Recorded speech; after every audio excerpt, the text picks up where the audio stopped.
رباه عفوك إن الذين كفروا وصدوا عن سبيل الله قد ضلوا ضلالا بعيدا.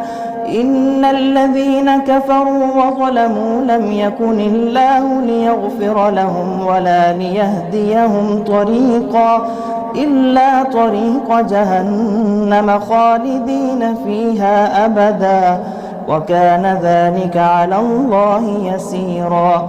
يا أيها الناس قد جاءكم الرسول بالحق من ربكم فآمنوا خيرا لكم، وإن تكفروا فإن لله ما في السماوات والأرض وكان الله عليما حكيما. يا أهل الكتاب لا تغلوا في دينكم ولا تقولوا على الله إلا الحق، إنما المسيح عيسى ابن مريم رسول الله وكلمته ألقاها إلى مريم وروح منه، فآمنوا بالله ورسله ولا تقولوا ثلاثة انتهوا خيرا لكم، إنما الله إله واحد سبحانه أن يكون له ولد، له ما في السماوات وما في الأرض وكفى بالله وكيلا.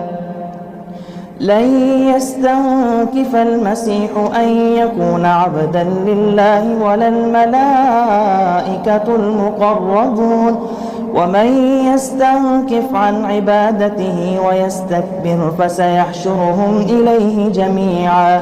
فأما الذين آمنوا وعملوا الصالحات فيوفيهم أجورهم ويزيدهم من فضله، وأما الذين استنكفوا واستكبروا فيعذبهم عذابا أليما ولا يجدون لهم من دون الله وليا ولا نصيرا.